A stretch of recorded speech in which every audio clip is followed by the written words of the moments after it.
Types of oligopoly. अब अल्पाधिकार के क्या क्या प्रकार होते हैं, आइए इसके बारे में पढ़ते हैं। ओलिगोपोली में further be classified into collusive oligopoly and non collusive oligopoly. अल्पाधिकार को दुर्भिसंधि अल्पाधिकार कल्यूसिव ओलिगोपोली, गैर दुर्भिसंधि अल्पाधिकार नॉन कल्यूसिव ओलिगोपोली में बांटा जा सकता है। तो आइए सबसे पहले हम लोग देखते हैं कल्यूसिव ओलिगोपोली, दुर्भिसंधि oligopoly. The firm under oligopoly may decide to cooperate with each other and make common policies for all the firms. अल्पाधिकार में फर्म एक दूसरे के साथ सहयोग करने का निश्चय कर सकती हैं तथा सभी फर्मों के लिए एक ही नीति बना सकती हैं। Thus firms may collude with each other, work on common pricing policies and make common output decision.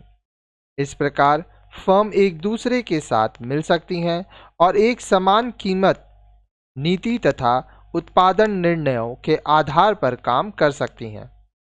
In such an environment, the group of firms can behave like a monopolist and earn supernatural profit. ऐसे वातावरण में firm जो हैं वो group बना सकती हैं, एकाधिकार के समान व्यवहार कर सकते हैं तथा असामान्य लाभ कमा सकते हैं। This group of colluding firm is called cartel. सहयोगी फर्म का यह ग्रुप कार्टेल कहलाता है। One prominent example of cartel is the Organization of Petroleum Exporting Countries, OPEC।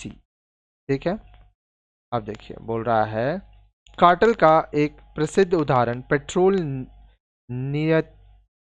निर्यात करने वाले देशों का संगठन है।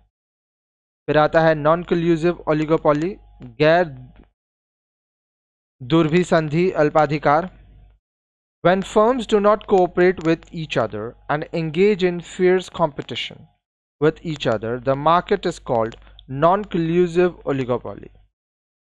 जब फर्मों आपस में नहीं मिलती और एक दूसरे के साथ भयंकर प्रतियोगिता करती हैं तो बाजार को गैर दुर्भिसंधि अल्पाधिकारी कहते हैं।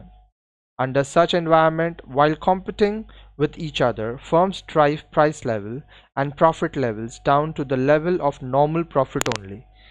ऐसे वातावरण में एक दूसरे से प्रतियोगिता करते हुए फर्म कीमत स्तर तथा लाभ स्तर को गिराकर केवल सामान्य लाभ के स्तर पर ले आती हैं और इससे जो आम उपभोक्ता है उसको फायदा होता है।